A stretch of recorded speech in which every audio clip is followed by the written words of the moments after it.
Being a jockey is hard enough, but having cystic fibrosis is a condition that Harry Coffey deals with every day.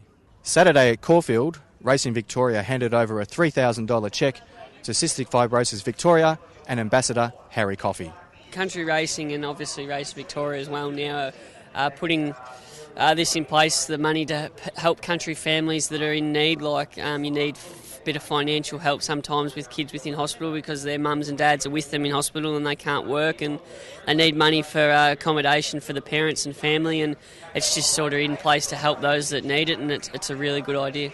It's certainly a timely cheque handover because this month is 65 Roses Month. So that's our annual fundraising and awareness raising campaign. So this will really help in terms of raising the profile of Cystic Fibrosis Victoria, and also it will go towards the programs and services to help the community.